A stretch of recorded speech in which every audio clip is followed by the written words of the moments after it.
Hola, buenas tardes. Yo soy Dredd y el día de hoy continuaremos con el segundo libro de la pentalogía de fantasía Warhammer The End of Times, el fin de los tiempos. El segundo libro tiene por nombre La caída de Altdorf y, en su introducción, dice lo siguiente. El imperio sufre un asedio sin parangón. En el norte, las fuerzas del caos han abierto una brecha en el bastión áurico, una imponente muralla de piedra y fe que había mantenido a raya a los invasores. Mientras el emperador Karl Franz y sus ejércitos libran una batalla desesperada para cambiar el rumbo de la guerra, los dioses oscuros urden un plan que devastará el imperio. Los principales siervos del Señor de la Plaga invaden la ciudad de Altdorf bendecidos por Nurgle y propagan las enfermedades y el caos entre los aterrorizados ciudadanos. Les hace frente lo que queda de los ejércitos del imperio, soldados exhaustos y enfermos, cada vez más débiles y cuya fe mengua a medida que se alarga la guerra.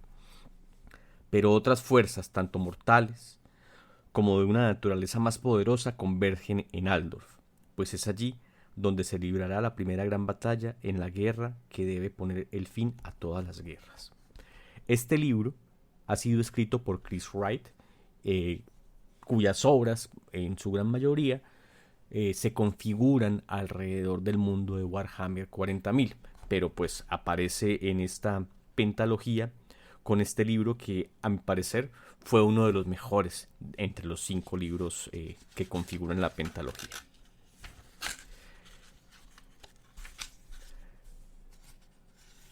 Ahora, vamos a escuchar un poco acerca del capítulo primero de esta entrada.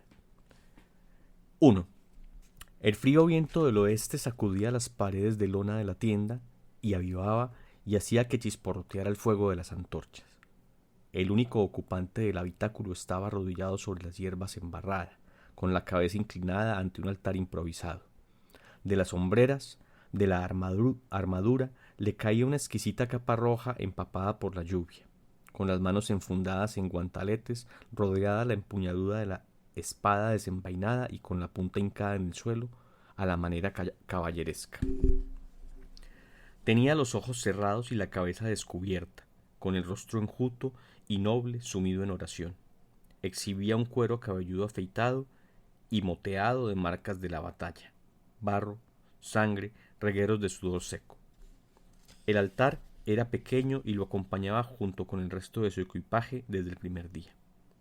Era de madera de palo de rosa, y en la maltrecha superficie de la cara superior tenía tallada una pareja de grifos que se miraban cara a cara. La verdad era que se trataba de una pieza tosca y sin valor, y podría sustituirla, si lo quisiera, por otra chapada de oro en ese mismo momento, u ordenar que los sacerdotes que tenía a sueldo rezaran por él. Sin embargo, llevaba 22 años rezando ante ese mismo altar y no iba a cambiar ahora, hoy menos que nunca. Mi señor Heldenhammer, susurró, echando vapor por la boca en el frío del alba. Siempre te he sido fiel, así que te pido que tengas presente a tu siervo hoy. No temo la muerte, el dolor ni las dificultades si lo sufro a tu servicio. Reconozco que solo temo una cosa, demostrar que no soy digno de la espada que empuño, de la armadura que visto, ni de los hombres que comando. Hasta el interior de la tienda llegaba el alboroto de los preparativos del ejército, caballos conducidos hasta sus jinetes, piezas de artillería arrastradas sobre ruedas con las llantas de hierro por el suelo lleno de surcos. A sus oídos llegaba el rugido amortiguado de los sacerdotes de batalla, que rivalizaban en volumen con los bramidos de sargentos y capitanes en la plaza de armas. Había oído esos sonidos toda la vida. Desde niño estaba rodeada por los instrumentos de la guerra. En este aspecto, aquel día era un poco distinto de los demás. Cuando mate, que sea en tu nombre. Cuando me enfrente a las tinieblas, que sea en tu nombre. Y cuando llegue mi hora y mi servicio concluya, que te sientas honrado por las acciones que realicé en el tiempo que se me concedió. Comenzó a llover de nuevo y las gotas aporrearon la lona empapada. El chaparrón convertiría el suelo en un lodazal que entorpecería la carga de los caballos. Que ningún hombre tenga motivos para dudar de mi devoción, continuó rezando. y que cuando me marche nadie pueda decir de mí que no cumplí mis juramentos. Abrió los ojos y permaneció en el cuerpo en tensión. Levantó la hoja y la envainó. A continuación, hizo la señal del cometa sobre el peto de la armadura e hizo una última reverencia. Entretanto, el viento azotó las paredes de la tienda de campaña e introdujo la lluvia helada por debajo de los faldones. Recogió el yelmo y lo sostuvo despreocupadamente en la mano izquierda mientras se enfilaba hacia la puerta de la tienda. Fuera estaban esperándolo. Schwarzelin resplandecía de una manera cegadora bajo el aguacero, con su pesada espada ya desenvainada y la abundante barba empapada y salpicada de barro. Hus aguardaba a su sombra. Su aspecto, con un fino bigotillo y la cabeza calva, no era menos brutal. A su lado estaba el joven Valten, empuñando Galmaras con una sola mano, como si pesara menos que una brizna de paja. Un poco apartado del resto se hallaba Helborg, imponente con su coraza de batalla revestida de acero, dura y con rasgos de halcón. Detrás de ellos estaban los generales, los guerreros y los soldados de infantería, los caballeros y los alabarderos, todos ellos con los colores blanco y rojo y amarillo con cuadros negros, formados en filas apretadas y aferrando las armas del imperio, prestos para la batalla. Todos a uno lanzaron las armas.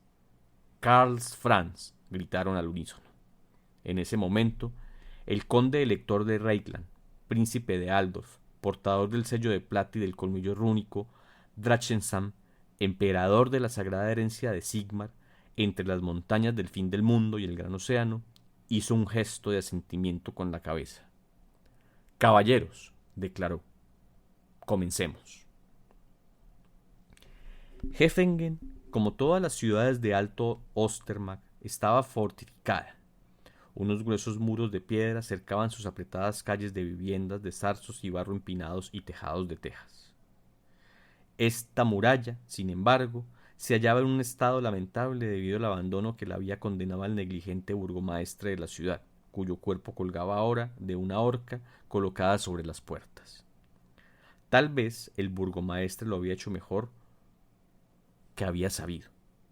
Tal vez la peste o el gran número de hombres llamados a filas le habían impedido realizar su trabajo como era debido. Eso ahora ya daba igual. Había que dar ejemplo. Dado el mal estado de la muralla, Karl Franz había decidido que la defensa de la ciudad era una tarea imposible. En cualquier caso, el ejército que había reunido habría tenido dificultades para caber en el espacio delimitado por los muros, de modo que la batalla se libraría en las llanuras, en campo abierto, bajo la lluvia y a la vista de cualesquiera que fueran los dioses que se dignaran a observarla. La lluvia seguía arreciando desde el noroeste. El paisaje se extendía hasta un lejano horizonte de color gris acerado que resplandecía con el agua encharcada sobre el blando suelo de tierra.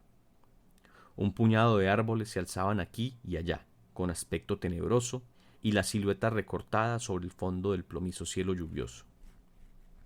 Karl Franz se había adentrado con sus fuerzas en los eriales hasta alejarse 1,5 kilómetros de los límites de Heffengen.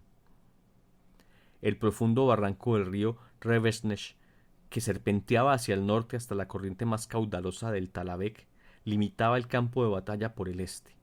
Hacia el oeste, el paisaje, despejado, cedía el terreno gradualmente a las frondosas y dispersas del bosque.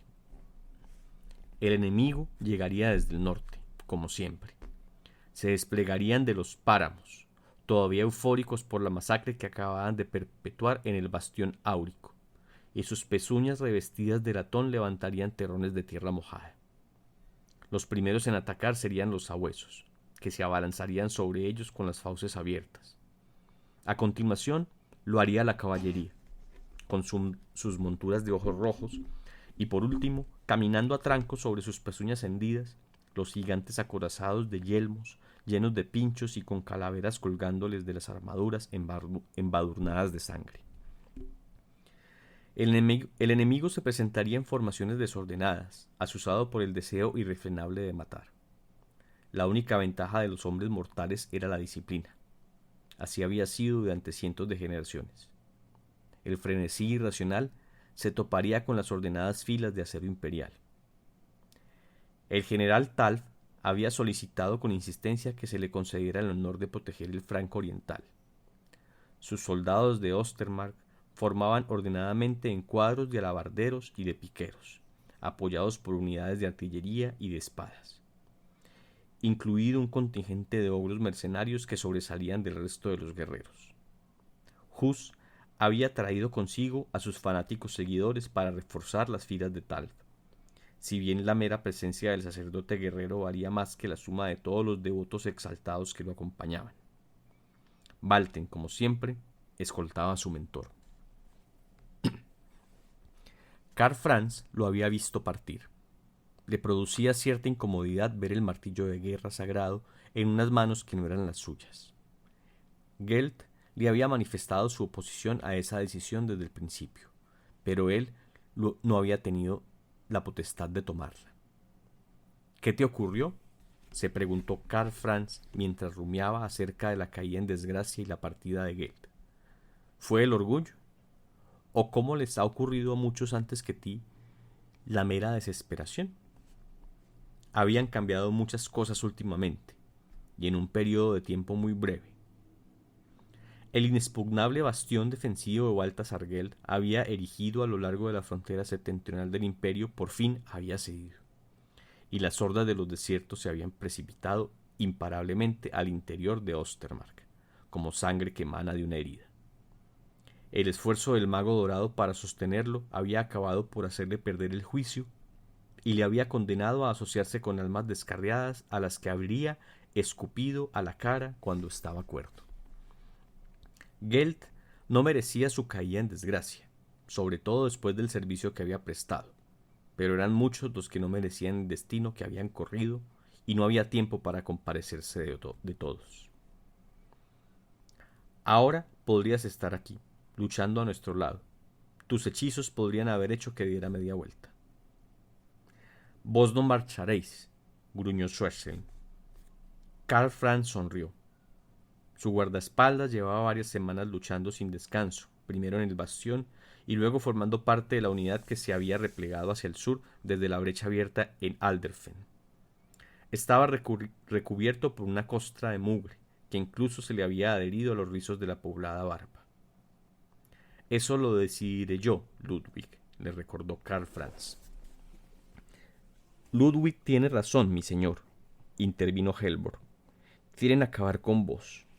Nosotros podemos permitirnos morir en la batalla, pero vos no. Sois el imperio. Sois el imperio. Esas palabras seguían provocándole una fría sensación de incomodidad a pesar de todas las veces que las había oído decir. No obstante, le alegró que sus dos tenientes estuviesen de acuerdo en algo. No solía darse el caso. Yo valoraré esa decisión, aseveró Karl Franz. Sigmar me guiará como siempre. Los tres hombres se encontraban en el centro de las líneas de batalla imperiales, un poco por detrás de la vanguardia. Delante de ellos se desplegaba el grueso del ejército de Reikland, ataviados de blanco y rojo. Se habían congregado 3 regimientos al completo de la guardia de palacio, flanqueados por un gran número de tropas regulares. A imagen y semejanza de las fuerzas de Ostermark, los cuadros de alabarderos formaban la espina dorsal, apoyados por las unidades pertrechadas con armas de largo alcance, arcos, armas de fuego y piezas de artillería ligera. La élite del ejército, la caballería de la Reichsguard, formaba en el lado izquierdo, donde aguardaba la llegada de su señor Helborg. Los orgullosos estandartes con el grifo imperial y la cruz negra de la Orden de la Caballería colgaban flácidos bajo la llovizna. El ejército congregado tenía el aspecto de una masa compacta. A la luz cenicienta brillaban con palidez los aceros de filas y más filas apretadas de adiestrados soldados, y desde el suelo se alzaban puntiagudas estacas destinadas a abatir las monturas enemigas que goteaban en la niebla matinal. ¿Y Mecke?, preguntó Schwarzschild. El general Mecke de Talepheim estaba al cargo del flanco occidental. Karl Franz opinaba de él que era un cabrón ambicioso que aguardaba con un entusiasmo indecoroso la inminente carnicería. No obstante, sus hombres eran disciplinados como los que más, y contaba con muchísimos. Las libreas de color rojo y verde, hoja de sus cuadros de infantería, apenas se distinguían en el oeste, en parte ocultas por el follaje de las lindes del bosque. La mayor parte de las piezas de artillería también se encontraban allí, emplazadas sobre terreno elevado y con una vista despejada del campo de batalla. Él sabe lo que tiene que hacer, dijo Karl Franz. Ahora ya no se puede hacer nada. Helborg se limpió un reguero de agua de lluvia de la visera de su yelmo con alas de halcón. Karl Franz percibía que estaba ansioso por subirse a la silla de montar y partir para reunirse con sus hombres. Este hombre solo era realmente feliz cuando galopaba a la carga, empuñando el colmillo rúnico y rodeado por el estrépito de las armas. Como hombre de Estado habría sido un desastre, de modo que era una suerte que nunca le hubieran asignado ese papel. Matar iba más con él que negociar. «Ya puedo olerlos», dijo el mariscal de la Reichswehr. Karl Franz volvió la mirada hacia el norte. Más allá de las filas más alejadas de la posición defensiva central se extendía la tierra inhóspita y desolada. Remolinos de lluvia barrían el suelo embarrado. «Deberías marcharte, Kurt», dijo Karl Franz. Helborg se echó hacia atrás la capa, desenvainó la espada y se despidió con el saludo militar. «Hoy recuperaremos la iniciativa». Siempre tan lleno de confianza, siempre tan presuntuoso. Karl Franz le devolvió el saludo. «Si perdemos esta batalla...» «Es imposible que perdamos», murmuró Schwarzheim. «Si perdemos esta batalla nada los detendrá hasta Altdorf. Ya hemos hablado sobre lo que habría que hacer en ese caso». «Middenheim está más cerca y es más fuerte», dijo Helborg, repitiendo los argumentos que había expuesto en la junta de guerra 2 días antes. «Sigo pensando que...» «Ya he dicho lo que tenía que decir», aseveró Karl Franz, sosteniéndole con calma la mirada al mariscal de la Reichswehr. «Vivimos tiempos de desesperación. No tengo ninguna fe en los electores. Los magos han demostrado que no son dignos de confianza y apenas comprendo las motivaciones de Hus».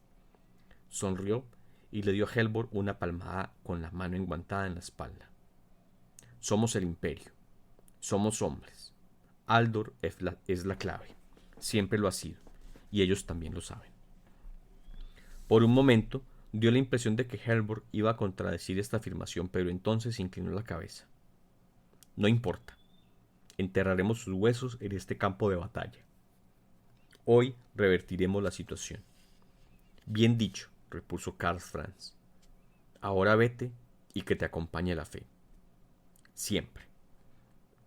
Helborg se alejó a grandes zancadas. Según se adentraba entre las filas de soldados, los miembros de su séquito se arremolinaban detrás de él. Muy pronto estaría sentado sobre su caballo, blandiendo la espada a la cabeza de la formación de la Reichswehr. Schwarzheim permaneció donde estaba y escrutó con la mirada adusta la jaula situada a su espalda, donde Garra de Muerte estaba encadenado. El penetrante aroma del grifo, un acre tufo salvaje que hacía pensar en carne cruda y furia, destacaba por encima de todos los demás olores. «Sé lo que estás pensando, Ludwig», dijo Karl Franz. «Escuchad al menos a Kurt. Si no queréis escucharme a mí», gruñó el viejo guerrero. Karl Franz se echó a reír. «No sé qué debería preocuparme más, si el enemigo o el hecho de que ambos defendáis la misma postura. Casi da la impresión de que lo de Averland no hubiera sucedido». La cara de Schwarzheim no varió un ápice su expresión de certidumbre beligerante. Sus penurias en el sur ya casi habían caído en el olvido, relegadas a un segundo plano por la más importante guerra en el norte. Al parecer, un combate contra un enemigo que comprendía le había ayudado a ser el de antes. Miró a su alrededor mientras buscaba algo que decir, seguramente una súplica al emperador para recordarle que su sitio estaba en la retaguardia del ejército y no en la vorágine de la refriega como si fuera una encarnación de Sigmar. Entre las obligaciones de Schwarzen estaba dar esa clase de consejos, naturalmente, del mismo modo que Karl Franz tenía todo el derecho del mundo a hacer lo que le viniera en gana. Schwarzlen finalmente no dijo nada. Cualesquiera que fueran las palabras que estaba a punto de pronunciar, se las tragó con el estallido de un clamor en el norte. Comenzó con un tono grave, como el rugido de bestias enjauladas, y fue aumentando en volumen, arrastrado por las zumbadoras rachas de viento que barrían la tierra desolada, hasta que muy pronto se convirtió en un aullido, en una masa de gritos y de rugidos. Los tambores lo acompañaban y hacían vibrar la superficie del agua. En el norte, el horizonte se oscureció, como si hubieran surgido de la nada nubes de tormenta desafiando las leyes de la naturaleza. Entonces Karl Franz vio de qué se trataba en realidad. Las nubes eran aves, miles de ellas, apiñadas en bandadas de una manera que no era natural. Tapaban la exigua luz del sol como una plaga de negras criaturas frenéticas y velocísimas, que estriaban la niebla y trazaban círculos en el aire lejos del alcance de las flechas. Los aullidos se prolongaron amortiguados por la distancia. A lo largo de las filas imperiales, los sargentos bramaban a sus hombres que mantuvieran las posiciones, que calaran las alabardas y que recordaran sus juramentos. Que ni se les ocurriera dar un paso atrás, a menos que quisieran que sus huesos fueran los primeros que partieran los martillos de guerra. El rostro con la barba entrecana de Schwarzlen se puso tenso y su fornida mano se deslizó automáticamente hasta la empuñadura de la gran espada Rechtal, la célebre espada de la justicia. «Ya llegan», masculló. Karl Franz oyó el gruñido de agitación de guerra de muerte dentro de la jaula. El grifo de batalla estaba ansioso por embestir al enemigo. La bestia no tardaría en ver cumplido su deseo. «Hasta la muerte», dijo entre dientes el emperador mientras repasaba en el peso del colmillo rúnico prendido del cinturón. «Rendirse jamás». El enemigo cargó bajo la sombra de cuervos. Los pájaros circunvolaban las defensas imperiales y se abatían sobre sus líneas graznando enloquecidamente. Los capitanes de los destacamentos prohibieron que se malgastaran flechas contra aquellas criaturas, así que las aves embestían y revoloteaban libremente sobre los expectantes soldados y con las garras les arañaban cara y dedos. Los alabarderos no tardaron en tratar de espantarlos agitando unos brazos llenos de cortes. A continuación, de la niebla surgieron centenares de enemigos que cargaban a la carrera, dispersos y sin ceñirse a una formación definida. Ninguna arma imperial disparó por el momento, y se les permitió avanzar hacia las posiciones de las fuerzas imperiales. Corrían alocadamente y dando volteretas, con los ojos fijos al frente. Algunos iban desnudos y exhibían pintarrajos en la piel pálida como la nieve. Otros estaban devastados por las enfermedades y tenían unos cercos rojos en torno a los ojos. Todos ellos estaban dominados por el frenesí de la batalla, estimulados por las sustancias que les habían suministrado los chamanes.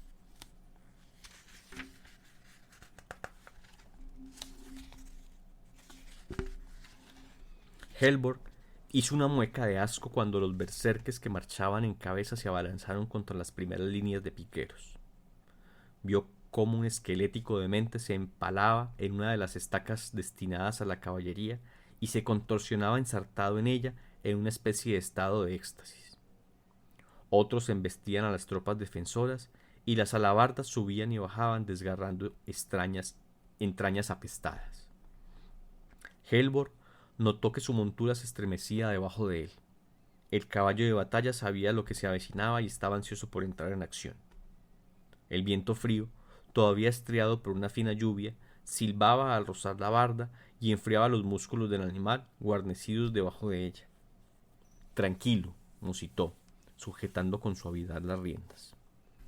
De la niebla aparecieron más enemigos a la carrera, chillando a pleno pulmón. Emprendieron la carga por la zona central del campo de batalla, sin prestar atención a los flancos. Los soldados imperiales aún no dispararon sus armas de fuego y dejaron que los cuadros de infantería se encargaran de la amenaza a medida que surgía. El verdadero enemigo todavía no se había mostrado. No tardó en hacerlo. Salió de la niebla grisácea. La lluvia tamborileaba en sus recias armaduras con los bordes de bronce. Blandían pesadas hachas, martillos de guerra, gubias o espadas de doble filo con la empuñadura en forma de obscenas cabezas demoníacas. De los yelmos de algunos sobresalían cuernos ensortijados, en otro había colmillos, pinchos o tiras de piel de víctimas desolladas. La niebla se descompuso en jirones en torno a la primera línea de ataque de los guerreros del caos que cargaban estrepitosamente. Para referirse a ellos no podía hablarse de formación, sino más bien de una masa desordenada de cuerpos descomunales, hinchados y abotagados por enfermedades y mutaciones. Cuernos de batalla tallados toscamente para darles la forma de dragones bicéfalos o de grotescos rostros de trolls se alzaban en medio del tumulto. La infantería Norse traía consigo un intenso tufo, como de residuos de osario, aunque más penetrante y nauseabundo. La mordaz pestilencia se propagaba por el campo de batalla y provocaba las arcadas de los soldados mortales, incapaces de eludirla. Aún antes de que el primero de los norses se pusiera al alcance de los aceros imperiales, las formaciones defensivas comenzaron a resentirse. Primera fila. Fuego. Los primeros cuadros de soldados con armas de fuego dispararon y un segundo después los rifles largos escupieron una ráfaga demoledora. Un puñado de guerreros del caos se tambalearon y se hundieron en el barro pisoteados por los que venían detrás. Tras recargar apresuradamente las armas, los soldados imperiales apuntaron rápidamente y dispararon una segunda ráfaga, a la que siguió otra. El hedor acre de la pólvora impregnó enseguida el aire. Los grandes cañones abrieron fuego desde la posición occidental de Meque con un estallido ensordecedor y abrieron boquetes en la horda enemiga. Los cañones eran más eficaces. Docenas de guerreros eran reducidos a un puré sanguinolento por las bolas de hierro.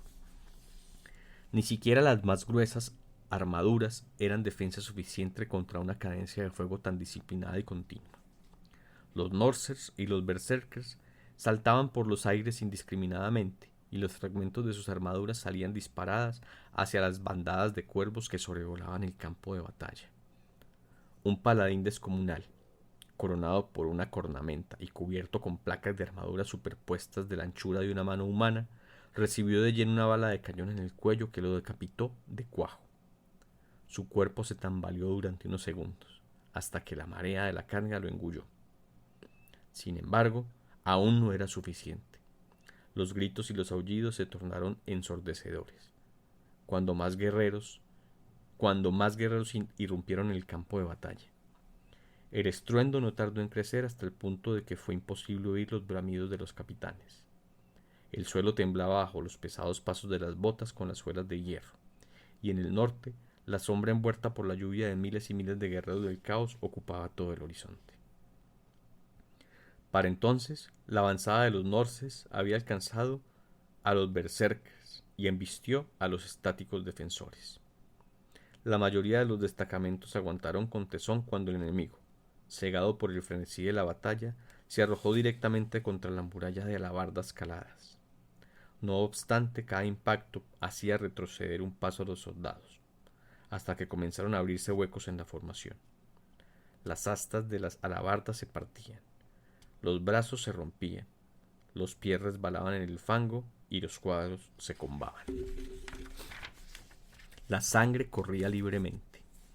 Los preliminares habían concluido y el trabajo duro y desesperado había comenzado. Reisward, bramó Helborg, enarbolado su roja Klingerash, el fabuloso colmillo rúnico de Solan. La lluvia rebotaba en la hoja desenvainada. A mi orden. Helborg oyó a su espalda el estrépito de 500 caballeros preparándose para la carga. Todos a una desenvainaron las espadas que destellaron sobre las nubes oscuras apretadas encima de sus cabezas. Helborg trazó con la mirada un camino que se adentraba en la batalla. Una masa de alabarderos de Reichland lo flanqueaba por la derecha, mientras que las posiciones de artillería y el contingente de Mecke lo hacían por la izquierda. Los caballeros cargarían por el hueco que quedaba en medio y acudirían al encuentro de las hordas del caos en cuanto estallara la última ráfaga de cañones. A partir de entonces, la lucha se desarrollaría cuerpo a cuerpo, de manera sucia y feroz, justo como le gustaba. «Por Sigmar», exclamó con un rugido mientras enarbolaba la espada sagrada y trazaba con ella un círculo en el aire que cerró con la punta señalando directamente al enemigo. «Por el Imperio, por Karl Franz». Espolió su caballo y la poderosa Reiswar, convertida en una cuña de color marfil y negro, se lanzó como un torbellino hacia el corazón de la batalla. Este es apenas el capítulo primero de la caída de Altdorf, y como se pueden dar cuenta, pues es impredecible y lleno de acción, ¿no? Entonces estamos aquí frente a una obra realmente frenética que está compuesta, o digamos que está estructurada a partir al menos de tres grandes fuerzas. La primera de ellas, el imperio invasor, el imperio del caos, los Norser, que vienen del norte, vienen del caos, y desde el libro pasado sabemos o entendemos de su presencia y comprendemos también que vienen a acabar con el mundo conocido, ¿no? Entonces esa es como la primera gran fuerza, que es ineludible y se constituye, digamos, como fuerza indomable a lo largo de toda la pentalogía. Está por otro lado el imperio comandado por Karl Franz y todos sus comandantes. Este es uno de los personajes más importantes de toda la pentalogía, pero principalmente en este libro la caída de Altdorf tiene un papel principal y todavía no aparece aquí, pero también está dentro de los personajes principales de este título, un vampiro. Un vampiro llamado Vlad von Carstein. Es importante tener esta fuerza de los vampiros presente porque recuerden que en el primer libro, El retorno de Nagash, Vlad von Carstein trabaja junto con otro personaje muy importante en la regeneración, en la reencarnación de Nagash. Pero a pesar de que está trabajando para Nagash, él tiene sus propios planes y tiene sus propios intereses. Uno de esos intereses es ser reconocido como conde lector. Por su naturaleza vampírica, pues la gente del imperio no le hace mucho caso, siempre lo mantiene a raya, los mantienen lejos del dominio y del control de los territorios, pero con el resurgimiento o la reencarnación de Nagash, Vlad von Carstein pues adquiere cierto nivel de poder y quiere mantener ese nivel de poder, digamos, quiere que sea reconocido por la gente del imperio y así convertirse en conde lector. Entonces, esto hasta ahora no está narrado aquí, es una información que viene mucho más adelante en el libro, pero por eso es importante decirla. Ahora les voy a mencionar pues los dos personajes principales de la obra que estamos revisando el día de hoy, la caída de Altdorf. Pues primero es Vlad von Carstein. Le voy a leer un pequeño segmento de lo que se dice acerca de él y dice lo siguiente: hace alrededor de 500 años, Vlad von Carstein, fundador y figura más importante de su linaje de vampiros, puso al imperio de rodillas ante él. Se presentó frente a las murallas de Altdorf al mando de un ejército de muertos acompañado de su esposa Isabela. Solo el gran heroico sacrificio del gran teogonista de aquel entonces evitó que Vlad se sentara en el trono imperial. Ahora ha regresado al mundo de los vivos resucitado por Nagash, para que actúe como uno de los monarcas del gran nigromante. Vlad comanda una de las fuerzas de los no muertos en el norte y colabora con la protección del imperio, su imperio, contra los ataques de las hordas del caos. A pesar de que se debe a su señor inmortal, Vlad también tiene sus propios planes. Quiere ser reconocido como conde lector de Silvania, con los derechos y el poder que conlleva la posición, pero sobre todo ansía averiguar la suerte que corrió su amada Isabela tras su fallecimiento. Bueno, y el segundo personaje principal, o tal vez el personaje principal de todo este segundo libro, el emperador Karl Franz, podemos decir lo siguiente. Durante 20 años, Karl Franz ha mantenido unido su frágil imperio gracias únicamente a su empeño. Es un extraordinario hombre de Estado, respetado por todos, y un implacable guerrero cuya mera presencia es presagio de victoria. Ya sea en su salón del trono, calmando los ánimos de las mezquinas disputas de los condes electores, o liderando las tropas a lomos de su leal grifo Garra de Muerte, Karl Franz encarna el espíritu del reino de Sigmar. Su espíritu, que recientemente ha vivido tiempos convulsos con la pérdida de algunos de sus más fieles siervos, el recrudecimiento de la guerra en el norte y la aparición de Valten, un joven que parece ser heraldo del regreso de Sigmar. Teniendo siempre presente el poder de la fe, Karl Franz ha promovido la ascensión de Valten y le ha obsequiado con Galmaraz, el legendario martillo de Sigmar, como símbolo de su convencimiento en el regreso del dios. Pero mientras las hordas del caos se adentran en su imperio, Karl Franz se pregunta qué papel le deparará el futuro en los turbulentos tiempos que se avecinan. Y bueno, para que conozcan el papel que se le va a presentar a Karl, pues hay que leerse todo el libro. No quiero hacer spoilers, pero pues es un papel bastante importante, pero también con unos twist plot bastante particulares. Creo que este libro es bastante entretenido y nos permite, digamos, adentrarnos al conocimiento más preciso de las distintas facciones que configuran el universo de Warhammer Fantasy. Esta obra, El fin de los tiempos, la seguiré comentando. Próximamente hablaré de los libros que restan. Y bueno, espero que sea de su interés y de su agrado. Muchas gracias por escuchar y nos escuchamos o nos vemos en la próxima. Hasta luego.